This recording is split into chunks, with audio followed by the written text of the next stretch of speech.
Are you ready? Let's go. Now circling in the neutral zone. Here's the pitch on the way. 36 yards for the win. This. Here comes a big chance. The shot. Is this the dagger? The neutral zone. Home run. Good. This is as good as it gets. Now, here's your host, two-time Paralympian, Brock Richardson. What's going on? It's time for another edition of The Neutral Zone. I am indeed your host, Brock Richardson. And first of all, before I tell you even what's coming up on today's episode, we appreciate your patience. You may have noticed that we were not around last week, and that's because I had some family coming in from out of town, and it just became a scheduling nightmare to try to get this podcast recorded, go be a part of the family function. So yes, for 1 week I chose family over a podcast, but we're back and we're ready for an exciting week ahead for you. Coming up on this program, we are excited to talk to longtime Canadian national para ice hockey player on the men's side, Adam Dixon, who now holds the record for most games played with the national team, and it now sits at over 252 games. Plus, we're going to talk about the team's preparation for the 2026 Paralympic Games. And oh yeah, by the way, some kind of strange news happened in the basketball world. Josh and I will talk all about that a bit later on in the program as well. I'm joined by the aforementioned Josh Watson. Here comes your headlines. Neutral Zone headlines. The Neutral Zone is deeply saddened to share the passing of Garrett Hickling, known to many as G. A true legend in the world of wheelchair rugby and a passionate advocate for adaptive sport in Canada. Garrett was more than a decorated athlete. He was a leader, a mentor, and an inspiration to generations of para-athletes across the country and around the world. His legacy extends far beyond the medals and accolades. As one of the most recognizable and respected figures in wheelchair rugby, Garrett's career was defined not only by his exceptional achievements, 5 Paralympic Games, multiple MVP honors, and the proud moment of carrying Canada's flag at the London 2012 Paralympic opening ceremony, but also by his character, humility, and unwavering commitment to sport. We send our condolences to Garrett's family and friends at this difficult time. I remember Garrett very, very well, carrying that flag and just being overcome with emotion when he found out that he was going to be the flag bearer. It was amazing to watch. So I also echo the condolences. We are also saddened to share the passing of longtime international and Paralympic track and field referee and official, John Pickles. He is known for making para-athletes feel seen and heard. Our condolences go out to his family as well. Senior men's soccer national team head coach Jesse Marsh has been fully cleared of all allegations by CONCACAF. The allegations stem from a time during the CONCACAF Nations League third place match when Marsh was serving a 2-game ban and was watching the game between Canada and Honduras on June 17th with other team officials from a suite in Vancouver's BC Place Stadium. After the game, CONCACAF announced its disciplinary committee had initiated disciplinary proceedings into Marsh and Canada Soccer to see if they had disregarded regulations applicable to suspended match officials and used offensive language towards CONCACAF match officials. Later on Monday, just past, CONCACAF handed down its ruling. They fined Canada Soccer an undisclosed amount for breaching security protocols for accredited delegation officials and for failing to comply with anti-doping procedures by not providing the required representative for the halftime doping control draw. Additionally, the disciplinary committee found no clear evidence that Jesse Marsh disregarded the competition's rules regarding suspended match officials. Therefore, he was cleared of any wrongdoing. according to CONCACAF. Those are your headlines for this week. If you want to get a hold of us on social, here's how you can do that. And welcome back to the Neutral Zone broadcast booth. Play ball. We're set to get this bowl game underway. The first pitch is brought to you by Brock Richardson's X account at Neutral Zone BR. First pitch and a strike. Hey, gang, why not strike up a chat with Claire Buchanan from the Neutral Zone? Find her on X at Neutral Zone CB. There's a swing of the chopper out to second base, right at Claire as she picks up the ball, throws it over to the first base for a routine play. Out. And fans, there's nothing routine about connecting with Cam and Josh from the Neutral Zone at Neutral Zone Cam J and at J Watson 200. Now that's a winning combination.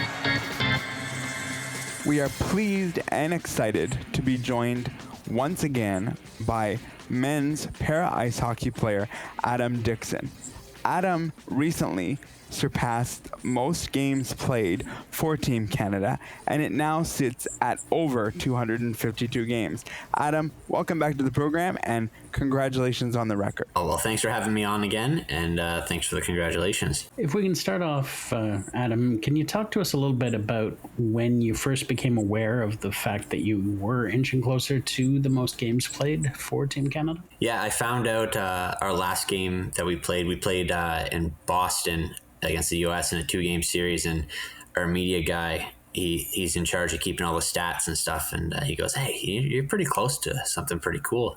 I said, "Oh," but it's never really been the end goal, right? I just play hockey because I love hockey, so it was kind of neat that that's a thing that I've accomplished, but I've got bigger hockey goals. Yes, and of course there are bigger hockey goals, and I'm going to then ask probably a bit of an annoying question, but how meaningful is said record to you with all things surrounding Paralympics in a little less than a year? How meaningful is this to you? You know what, the record, when I was first brought to me that, I could do this and I'm probably going to do it this season, I thought, that's kind of neat. And I didn't really think much about it. But then when it did happen, it was a pretty special day. Not so much that I was excited to accomplish the goal, but just like lots of people coming up to me and talking to me and saying nice things to me. That doesn't happen in my career very often. People are usually pretty rude. But I think, 252 games, it's a cool record, but it kind of tells more of a bigger story of how long I've been in the sport and kind of how I've got to see the sport grow and change over the years and all the players I got to play with. I think that's kind of the story that I guess I can only tell because I was the one that played all those games. But I think that's the thing I enjoy the most is just being able to play all those games. I got to play games with many, many great players. Now, you have touched on it a little bit, but I wonder if you can talk to us a little bit about that particular game at World Championships when you did set the record. Is there maybe a little bit of extra jump that day or just something out of the ordinary or extra special? Yeah, it wasn't too special. We had a little ceremony in the change room afterwards, which made it pretty special. But going into the game, every game's a gold medal game in terms of preparation. So you just go and do the same thing over and over again. But it is kind of neat. My first ever game that I played with Team Canada was against Germany in Germany. And then I got to play that 252 against Germany. The first game I played, I pinched inappropriately and caused a goal against. So I didn't do that this time. I actually was able to score a goal, so that was pretty fun. But it was pretty cool to have that all come full circle. It's pretty fun. That is things we remember. Yeah, athletes, they kind of remember the bad that happened to them on their first day. I hear you. I can think of too many bad things that happened in my career as a Paralympian, so I get it totally. That's really cool that you actually came full circle, playing your first game against Germany and then coming again around the same way. That just the way that happened. That's a pretty cool circumstance. So that is something that we would not know if it's not for interviewing Adam. So appreciate that little bit of insight. Let's talk a little bit about the World Championships, which were held in Buffalo not too long ago, but a bit ago at this point.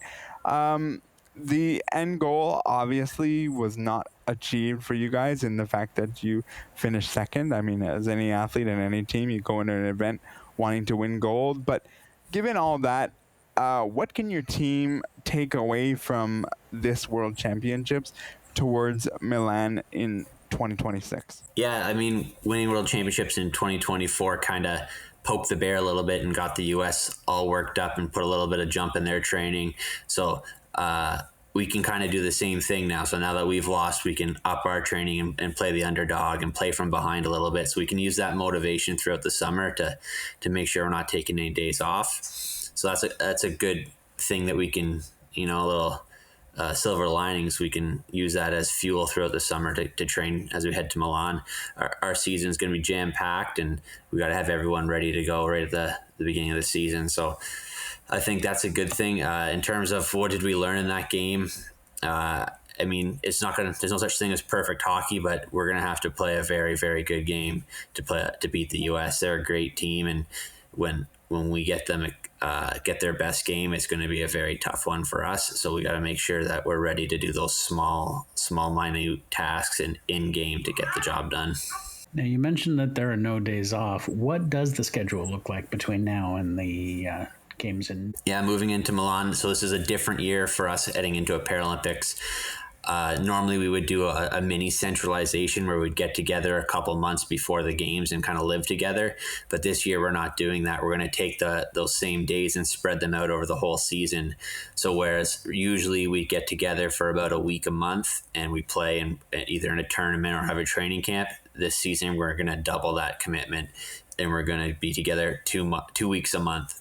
So as a new father, that's going to be a big ask on my partner, but I think it's going to be well worth it. There's going to be a lot of effort we're putting in, but we should be getting some rewards for that effort. Just because I'm interested, I mean, we can talk about all the X's and O's till we're blue in the face here, but that 2 weeks a month that you talk about, talk to me a little bit about the stuff that happens off the ice that's so important to make a team gel together. Like, what do you guys do off the ice that you believe helps your team really succeed in big games? You know what? There's a handful of things that happen at the hotel.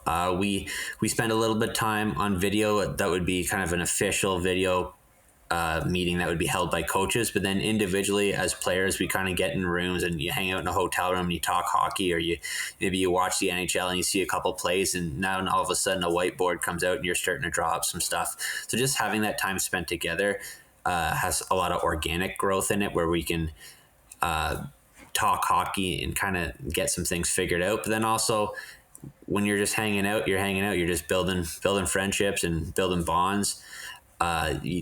You just kind of strengthen the team by just hanging out and being together. Another thing that I think we do pretty well away from hockey is we kind of we do a lot of mental work, a lot of mental prep, and not so much in it is in the sports performance area, but we build a lot on what words we use, and so that when we're on the ice, we're all using the same words and we all understand the meaning of each word that we're using. And it kind of sounds a little bit silly, but having gone through 4 years or 3 years now with Russ Harrington at the helm, that's something that's important to him, to make sure that we're all on the same page. So when he's saying a word, we understand what it means. There's 18 guys in the room that know exactly what he means when he says that. So we spend a little bit of time on that, and I think that's something that we've been seeing the fruits of. Love that. I really do. I look at the World Championships in Calgary that you guys won, and I'll be honest, I was watching it, celebrating just as much as you guys were, because I've been a fan of this team for a long time, and as a Parasport, podcast host, you got to watch these things as they happen, and I was really, really happy to come on the following week and talk about the success of you guys. Can you put into words, even though the World Championships didn't happen for you this time, can you put into words how you can now take, we've done this in 2024, now we can push this towards 2026. Like, how transferable is that, even though it's now a year plus in the rear view, but you can still draw on it, I would assume. You know what? First, I'm going to challenge you because I don't think you celebrated as hard as I did. I got locked in an elevator and missed my flight, so I had a pretty good time in Calgary. But moving forward to 2026, some of the things that we can bring with us after that 2024 victory is just belief. We know we can beat the States. We did it a couple times in the last couple of years here, and just knowing that we can do it, I think that is a lot for our team. Especially we have a couple of young guys that are filling some pretty big roles, and just knowing that it's something we're capable of and that we're going to be able to do it, and we will do it when the time comes. I think that's worth its weight in gold. Fantastic. Adam, thank you so much for taking the time to do this interview. It's been wonderful having you on again, and I wish you nothing but the best with the team in Italy, and I hope to have you back on when we're talking about a Paralympic gold medal. Awesome. Thanks for having me on, guys. That was Adam Dixon, who was joining us to talk about the fact that he now holds the record of most games played with the national team. Plus, he also gave us a little bit of insight on the World Championships past. So we just had a wonderful conversation with Adam, who set the record for most games played as a national team member, and it's always good to kind of get in the mindset with athletes, and we always enjoy interviewing athletes, and sometimes we pull on a thread from the interview, and today's thread we're going to pull on is the fact that he does now hold that record of 252 games, which means that it is the most games played as an athlete. But I'm curious, Josh, in a team sport, how do you balance the individual success of your teammate versus what you did as a team? So let's take the Buffalo tournament as an example. He gets the most games played and we celebrate. How do we handle that compared to what the team's actually doing on the ice itself? Well, that's a good question. I think that what it comes down to is you take the time and you recognize that single moment, but then you remind yourselves as a team that this is great and this is wonderful, but we've got a bigger goal ahead of us that we have to focus on. And I think even Adam probably would have been quite happy to just say, oh yeah, I got the record. That's great. We'll deal with that later. We've got a world championship to win. But it all depends on where you are as a team. I mean, if you're a developing team, for example, and maybe gold or silver is not your ultimate goal, maybe then you do make a bigger deal out of somebody playing that long for your team, because that is a huge accomplishment. There's no denying that. But I think overall it comes down to, how big is the next goal? So if you're trying to win the world championship, Adam's accomplishment is fantastic and it's worth celebrating. But maybe you don't celebrate right away. Maybe you wait until the bigger goal is achieved. Yeah, and I mean, I think that Adam, articulated that to us in the sense that, yes, the games was cool and it was in there, but he had bigger goals on his mind, and I think that that's not only the right thing to say as an athlete, but it is the accurate thing to say. I believe him when he says, yeah, the record's cool, but we have bigger goals in mind. And especially Josh too, like where that record happened. The record happened at the last portion of this 4-year quad. The next big event is the Paralympics. So it's not like this happened in year one. You're coming off of, say, a gold medal victory, and Adam also gets, this 252 goal, and everybody's happy. You're literally in the thick of it. And I do think it does depend on the time, because if this was year one of a quadrennial, maybe this is different, because you're either coming off of the low of not getting the result you wanted, or the real high of getting the result you wanted, depending on how it happens. Your thoughts? Yeah, I would agree with that. I think timing is everything. And he even mentioned in the interview that it's not like they went into the game going, Adam's playing in 252. It was, okay, we got a game to win. And now that the game's over, hey, Adam got 252.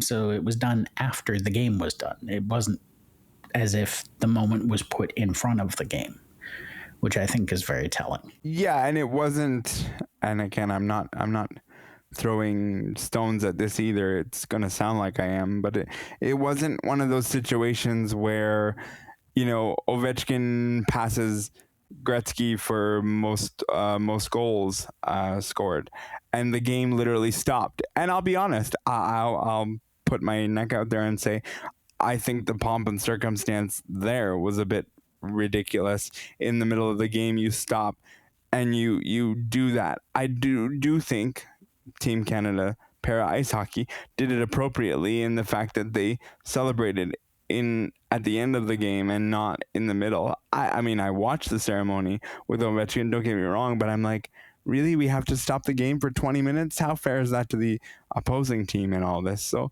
there's that side of it too, Josh. Yeah, absolutely. And I think that is a little bit different in that the Islanders knew that it was likely to happen. And so I think mentally they were prepared for it. And that scoring record is a huge record. I mean, it stood for 20, 30 years. I do think hopefully there will be somebody eventually who can best Adam's record, but I hope it's not for a long time. I hope he gets to hold it for a while because he deserves to.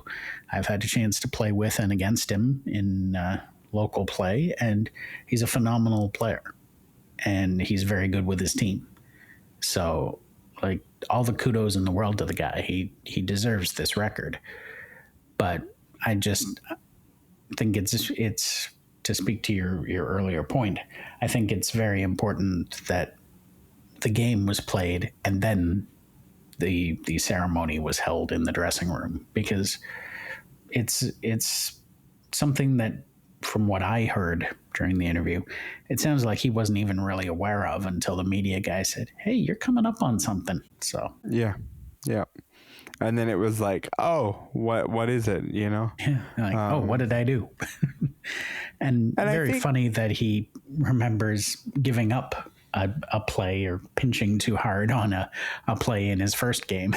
It's amazing how we remember things about our first game, even though it's been presumably quite a long time. Yeah, I mean, it's it's like I said, it's the things that stick, whether good, bad, or indifferent. I think it's really cool that it came, full circle into playing Germany again. I mean, that obviously wasn't done with intention. It just happened the way it happened.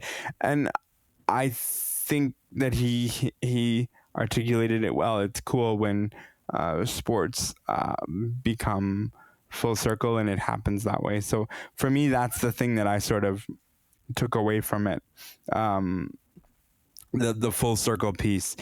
I'm not saying that he's not happy about the record and he didn't enjoy it, but I think the full circle piece kind of was one of the moments where he kind of got a little pep in his step during the interview of like, that was the cool part, not so much the record, because he is a team guy, and that's what you want in a player who plays on your team.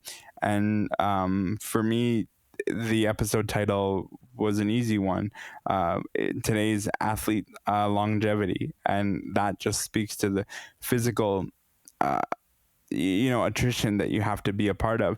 But even then, Josh, he also mentioned the fact that, now that they're doubling the amount of time that they're spending, so 2 weeks a month with their team, it does put a lot of pressure on your significant other. And I do appreciate during the interview that he mentioned that, because families can sort of be forgotten in the successes, in everything else. So for him to put out the family and realize, hey, my partner is going through a lot, I like that too.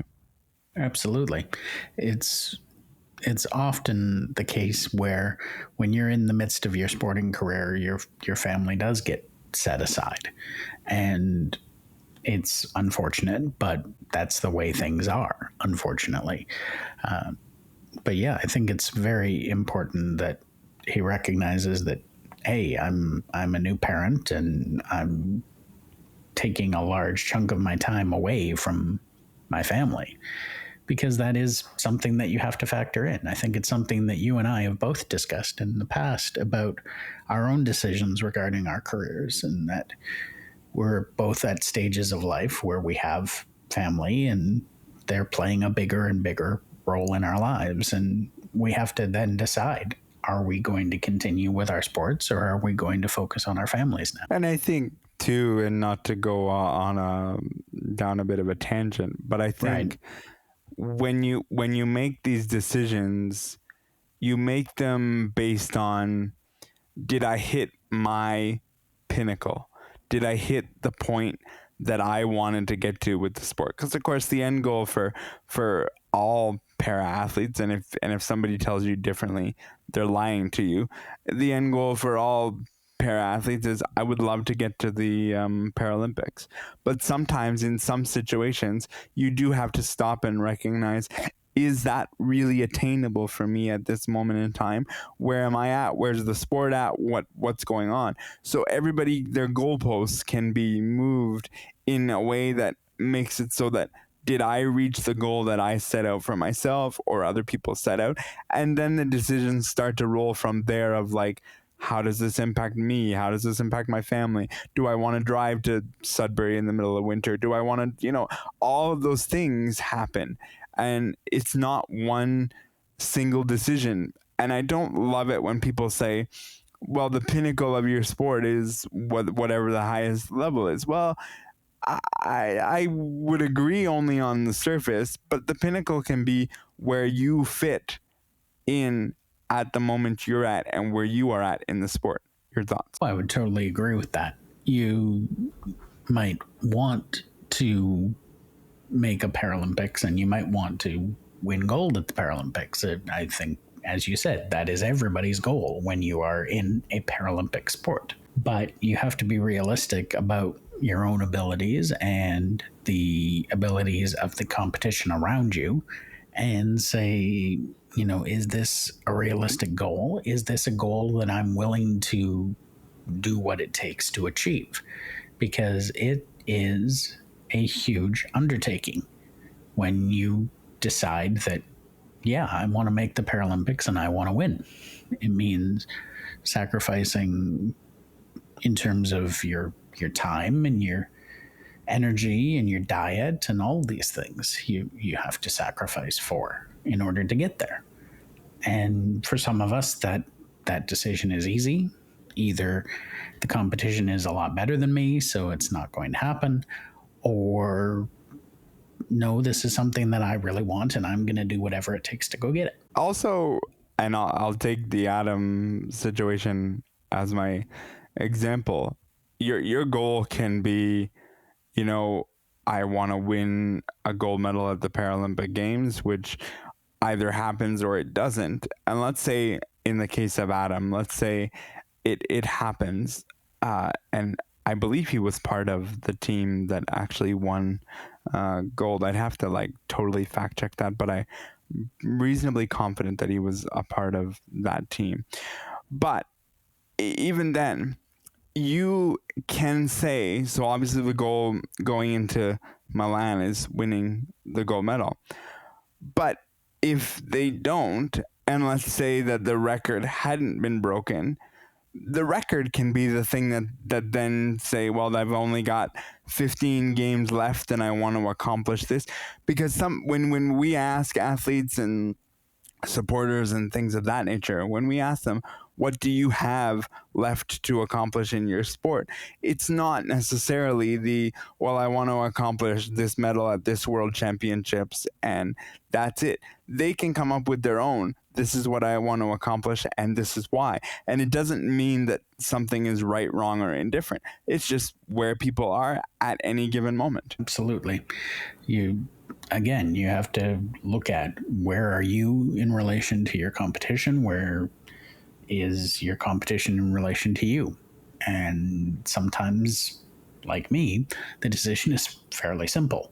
You're throwing X number of meters shorter than the top 10 people in the world.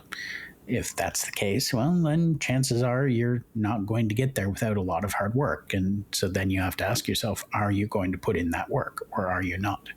And just to follow up on your question, according to Wikipedia, which, I mean, say what you want about Wikipedia, he has 2 silvers, one in Pyeongchang and one in Beijing, and he has a bronze in Sochi. The gold medals are from World Championships. Okay, so he's been on the team for a long time, but not that long in the sense of the gold medal. So then I know, changing all of that, I know that the goal for him would be a Paralympic gold medal, no doubt. Absolutely. And that's just where people are. I mean, during my time in sports, I was 18 years old and went to a Paralympic Games, and nobody expected me to touch the podium at that moment. They just wanted me to go out and sort of understand the experience and figure it out from there. And I finished top 10, and that for me was like, as an 18-year-old, my God, finishing top 10, that's pretty good. Did I ever look at London 2012 and say, I want to win a medal? Yes, I said that out loud, but did I know realistically, based on my classification and based on looking up and going, that guy is world number 1 and plays like that? I'm thinking if I could give him a good game, then I'm quite happy. And at the I got a chance to play the world number 1, David Smith, who's been on this podcast, at a world championships and only lost 4-2, and I was quite happy, just losing by 2, let alone defeating. So there are goals that you can take into sport, and where your pathway is, and I think that's where we're at with the record and Adam, and I think he took it correctly in that we celebrated it, but we moved on and we had bigger goals to accomplish, and they do this year as well. So very, very cool to sit down and chat with Adam for a while. I even remember, Josh, I had a record in bocce for a while, being the one of 2 athletes who played the sport and had a double overtime game that had never been done in the history of the sport until 2011, when me and a gentleman from Ireland played a game, and both bocce balls were touching the jack at the same time, and that meant that we had to play another overtime. That had never happened up until that point, and it's happened 2 or 3 times since in the last few years, but it took a while to happen, and I've held that sort of air quotes record close, because that's something cool to say that I was part of the first that got the opportunity to do that. And it was so confusing for everybody, because it's like, what do we do now? Both balls are touching and neither athlete wants to throw. So what do we do now? Everyone's getting out the rule book and looking through. So for me, that was a cool experience. And I know athletes hold their record and unique situations close to their heart, and that's what Adam has done. Any final comments before we move on? Just that one is pretty cool. I've had the opportunity now to score bocce twice, and I can't even imagine. I think I saw one game that went to overtime. I can't imagine a game going into a second. That's just that's incredible luck of the draw. Yeah, and it was funny because each athlete had 2 bocce balls remaining, and it was like, if I even mess up the situation 1 inch one way or 1 inch the other way, it could be going to my opponent. So we both decided we'd rather try for another overtime end and just see where the chips lie. He ended up beating me, but we had all the people in the venue there watching us, because we were obviously the last game on the court, and one of the coolest experiences that we got a standing ovation, which doesn't happen a lot in bocce, and so that it's cool. And I still keep track of this athlete that I'm thinking of now, who I don't think is in bocce anymore, but records are cool to have for whatever amount of time you have them. And like you said early on in this conversation, athletes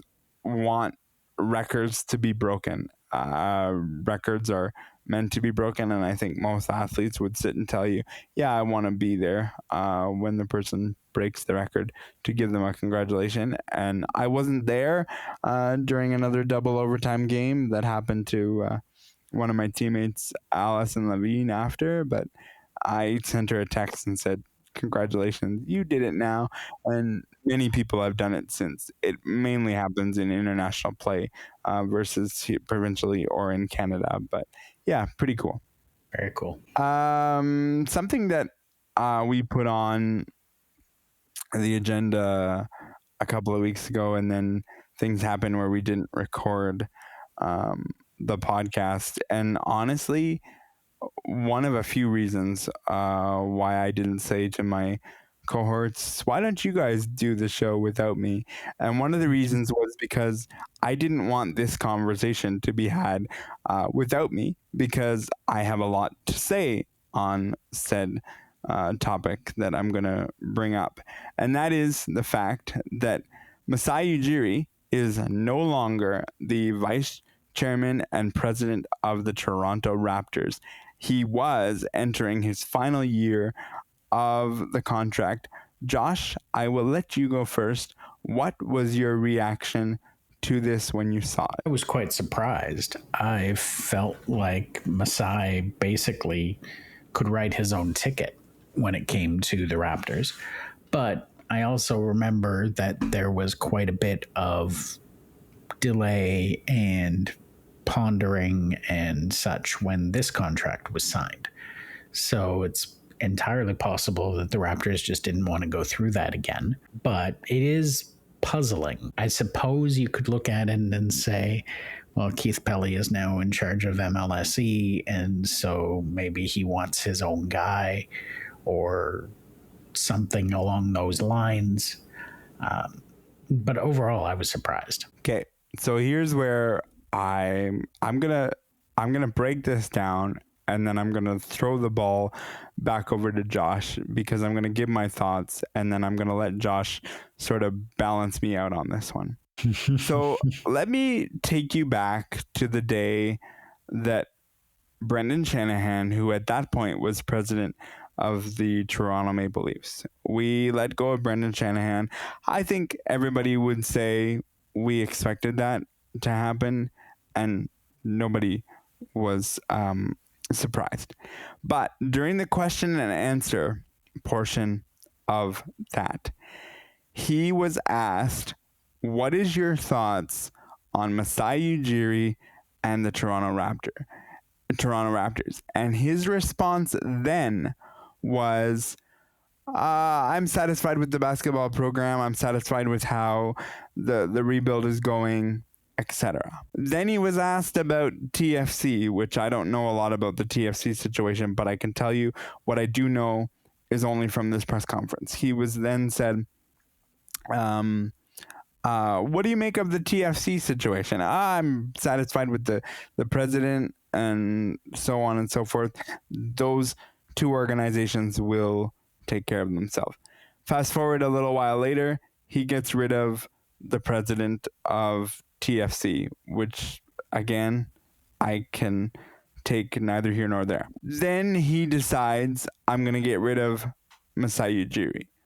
And I look at that and I think to myself, what happened to your comment at the Brendan Shanahan press conference of, oh, I'm happy with the basketball operations, that program will take care of yourself?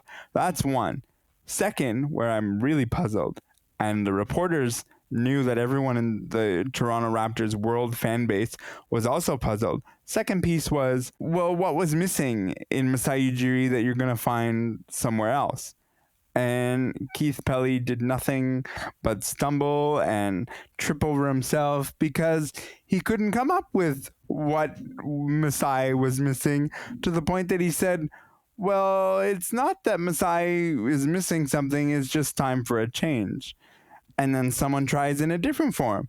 Well, he brought a championship. What more do you have to do? And then Keith Pelley decides to dance around this again and not do it. And then the final point I will make, which is really bizarre, and then I'm going to hand the ball over to Josh, is he said at the Brendan Shanahan press conference, he said, we're not going to rename a president of hockey operations. Fine, no problem. Then he says, but we're going to do that for basketball based on where we are in the rebuild. But here's the funny part, Josh. Everybody's under contract. Your GM's been extended. Your coach has been extended. What is this new president going to be tasked to do? He can't bring in his own guy because the CEO said, no, I'm extending them all. So you left your president with nothing. Anyway, I just gave you a lot, so have at your thought. Well, first of all, I think that even though he should have been prepared for it, I don't think Pelley was prepared to be asked about TFC or the Raptors at a Maple Leaf press conference. He should have been, but I don't think he was. Because to me, I'm satisfied with the operations is a pat answer. It's a no-brainer. But I think after the Brendan Shanahan situation, one or both of those presidents sat down with him and had a conversation, and he realized he doesn't either like the vision that they've set forth, or maybe he is preliminarily talking particularly to Masai, since that's who we're speaking about, and says, so what's it going to take to re-sign you? And Masai goes, oh, I want X millions of dollars. And Keith goes, that's not in the budget, which it sounds to me is probably what happened. Because as he stumbled and bumbled and pointed out, there's really nothing else Masai could do, but yet he's gone. So we've seen this before with certain people. Like, I think back to when Alex Anthopoulos was in charge of the Blue Jays. The guy was doing great things, and yet time comes for him to be renewed, and no, we're not going to renew him. We're going to go with Clown 1 and Clown 2. Why exactly? What did he do wrong? 2015 and 2016 were some of the most exciting baseball we'd had in this city for a very long time. And I'm old enough to remember 92 and 93, including where I was.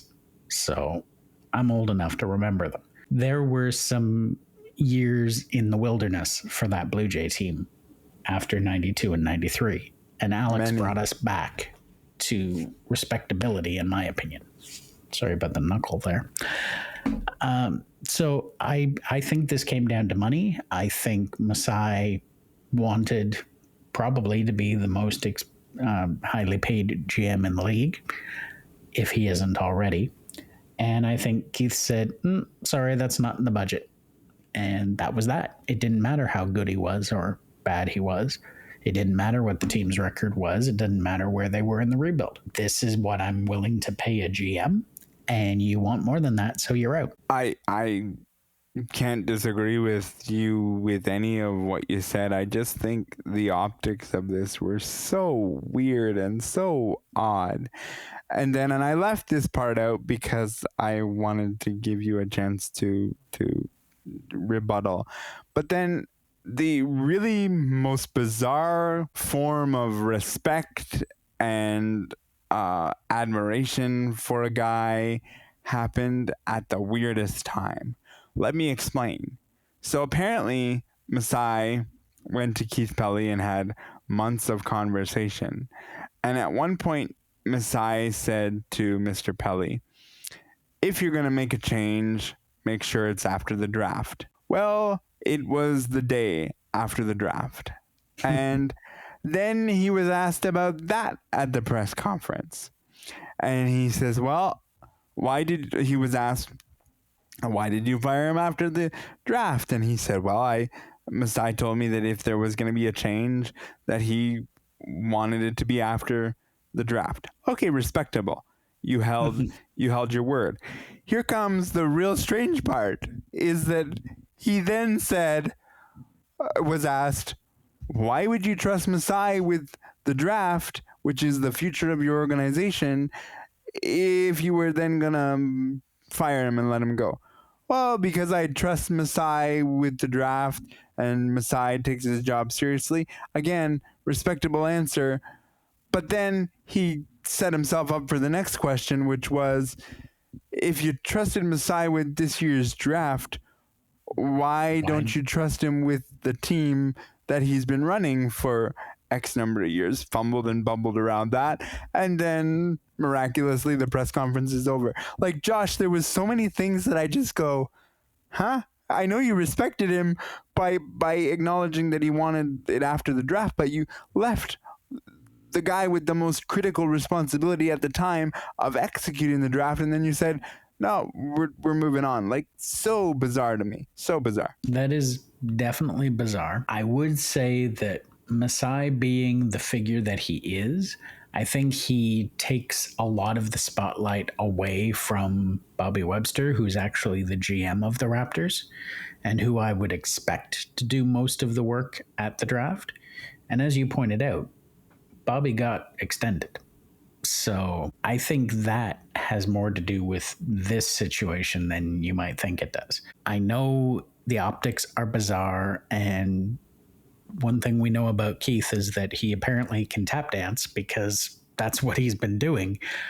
But at the same time, I just have to believe that there's more being done by others than we know of, because otherwise, you're right, it doesn't make sense. But then again, when has an owner of a team ever done something that makes sense? And the final point I will make on this is that I was told by somebody that I'm relatively close with, yeah, but the Rogers brass didn't like him, and when Tim Leiweke was around, he vetoed the non-wanting. Like, Rogers didn't want to extend him the last time that he had been extended. Well, now that Tim Leiweke is not holding as much, that's different. So I think now that Rogers is holding the complete cards and saying, we're going to make our decision, that's also part of it, is that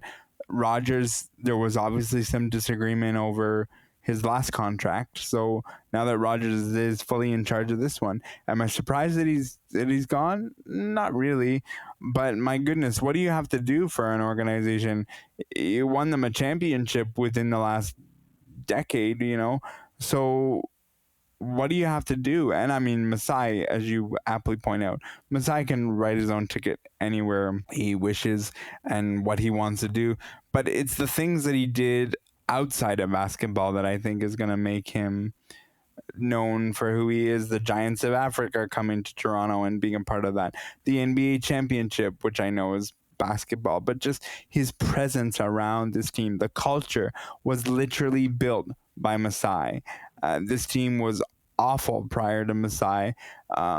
There's that famous F Brooklyn in that first playoff series in many years, and he was out with the fans. Like, that's the legacy that exists with Masai that nobody can really take away. He did what he needed to do with an organization. He promised that he was going to bring a championship, and he did that. And I can think of many general managers and higher ups that want to bring championships to other places, and it just doesn't happen. So the fact that he did what he wanted to do and still gets canned just tells me nobody is untouchable, not even Masai Ujiri. Agreed. And I have taken the words right out of Josh's mouth. All he could come up with was agreed. So that tells me that is the end of this conversation, but I do want to give some love to our beloved Toronto Blue Jays, who, when we last left you, were 5 games out of first place. And as we record this, they are 3 games atop the American League East. And man, do I wish I had Cameron here today, because I would be asking him what he would say, because there was a show I was listening to earlier before recording that said, if the Toronto Blue Jays win the American League East, the manager of the year is John Schneider. So this is coming from other people, not just me. But Josh, what say you on the Toronto Blue Jays, who are well above 500 and finishing the proverbial first half of the season against the White Sox and Oakland Athletics? What say Josh Watson? I am very impressed with this team. It does feel a bit like a MASH unit at the moment. I tuned into the game yesterday or the day before to see a pitcher with the last name Estrada pitching. And the last Estrada I remember being a Blue Jay was Marco, and that was a while ago. So it is a bit of a situation where you need a program to figure out who your team is, but they are winning. And I think that comes down to hitters hitting at the right times. I think that whatever philosophy we were using last year with our myriad of hitting coaches has been rectified. I think bringing David Popkins in has worked wonders, because from everything I hear on broadcasts, they've gone back to a be aggressive, swing your swing, and just know the situation. And I think we see that. And I think who it's really unlocked is George Springer, because we've seen how Springer has heated up in recent weeks. Last year, his goal going into the season was to be a great contact hitter. And he tried to be, and I think he was for the most part. But this year, he's, I feel, back to the George that we signed. And I think that's a very good thing, especially considering his age. It would be interesting to see how much better the year would have gone had we had Anthony Santander and Dalton Varsho. But they're both injured. And that's okay. That happens. That's part of the game. We've also spent a good chunk of the season without Max Scherzer, and he's still working his way back. But there are signs that he is getting back to his old self. So I'm very encouraged by what I see. I'm trying not to get too excited by what I see, because if the injury bug keeps biting this team, then we could very easily be back where the Yankees are. But I think the swarm of injury bugs is in New York right now. I don't think it's going to come north of the border. I think it's too hot up here for injury bugs. So we'll see what happens. Yeah. On your point about George Springer, at the beginning of this year, and I'm talking late March, early April, beginning of May, I was starting to think to myself, why did we sign this individual? Why did this happen? And again, not to bring too much of my personal family life into this, but my mom is a massive Blue Jay fan. And she kept telling me, be patient, be patient, be patient. And I would say to her, but why? What's gonna happen? He's 35. We're gonna have him this year, and then we're supposed to have him next year. And so maybe he's a good trade piece, and we get something back. And now I'm like, don't touch George anywhere Springer. near him. You see baseball players who are, all athletes are creatures of habit, but you see it in baseball more. I find sometimes you see players who are just like, don't touch me, don't talk to me, don't look at me, just let me be. Alone. And I love what George Springer has done. This is unbelievable, and I think it speaks to exactly what your point was, in that Mr. Popkins has done wonders. And I don't think, to kibosh my own thoughts in March, April, and May, I don't think it's fair to look at it and say, well, you have to insert yourself as a hitting coach and you have to see your fruits of your labor right away. Because right now, we're seeing the fruits of the labor. It's not so easy just to flip from one coach to another coach and change their thought process for yours. And I think George Springer is doing a wonderful job. I think the bullpen is doing a wonderful job, which scares me because I'm like, well, guys are being used, 4 days out of 5. And it's like, oh, could we go longer than 4+ innings, please? Like, it would just be so nice if we could do that, because I do worry about taxing your bullpen. But John Schneider is pushing all the right buttons right now. Like, it doesn't matter who he puts in the leadoff spot. It's gone from Lucas to Clement to Bichette to, like, pick your poison, and everybody's coming and doing their thing. So really just enjoy the Blue Jays going into the All-Star break. They play the White Sox for 3, and then the Oakland who are they now? Sacramento Athletics. They play them for three games. The AAA team in California. yeah, that one. And so that's who they finish up this All-Star period with. So enjoy. I am hoping for at least a 4 wins, 2 loss.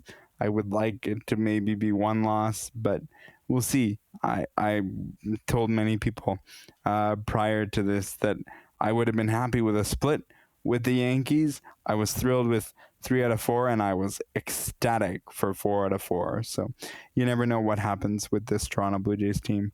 Gotta beat people when they're down, and that's what they did against New York. And you owe the Chicago White Sox a good series. Like, they took 2 out of 3 when they were in Toronto, and I went, it's the White Sox. Like, I was at the first game on that Friday in Toronto, and there were people. I felt bad for you. I felt bad for me too. Just to jog your memory, first pitch of the ball game went over the wall, and I'm just like, here we go. Is this why I spent 3 hours in traffic? Because bet it is. It was not good. But yeah, you owe the Chicago White Sox one, and you need to take care of the AAA team in California, which I think is aptly put by Josh Watson. One thing I will say about Sacramento or Oakland or whatever they're calling themselves today is that they do have Denzel Wright, I believe his name is, the center fielder from Canada. So he is something to watch. He's pretty entertaining. So he's the one spot in that lineup that I will actually be happy for if he succeeds. The rest of the team, no, you guys can be the same team that we played in June, and that's fine. So ESPN ran a thing on Canada Day, and I don't think they did this on purpose, but sure? they ran George Springer's Canada Day, which he was playing out of his mind. Yes. They also ran another catch by that center fielder who you just spoke about, Denzel Wright. And then Randall Grichuk had another play, and Kelly McDonald, who we had on the program the last time, said to me, "Do you know that there's all a Canadian connection to this? Denzel's Canadian. George Springer's playing for a Canadian team, and Randall Grichuk played for the Blue Jays." And he said, I don't think ESPN did this with any purpose, but it's kind of cool that on their day, like on Canada Day, you made a thing surrounding a whole bunch of Canadians. Now, they had to help out, of course, and make nice plays and do nice things, but I thought that was a really cool thing that Kelly brought to my attention there on Canada Day. So interesting stuff. Michael Kay and Jamie Campbell might get into war of words soon, but apparently all has been well there. If you don't know, Michael Kay, the broadcaster for the New York Yankees, was on his own show prior to the series against the New York Yankees, and he said basically that the Toronto Blue Jays are not worthy of being a first place team. They'll never catch the Yankees. And then, well, they did actually catch the Yankees. We did. So there. So I don't know if they're a first place team. We'll see. I think, there's a lot of baseball left to be played, 40-ish games left. That's a lot of baseball. And yeah, we'll see. But enjoy it while it lasts. And that is the end of our program this week. Oh my goodness, Josh, we're on time. I'd like to thank Josh Watson and myself for doing this show, and I'd also like to thank our technical producer, Mark Aflalo. Stay tuned for next week, because you just never know what happens when you enter the neutral zone. Be safe, be well.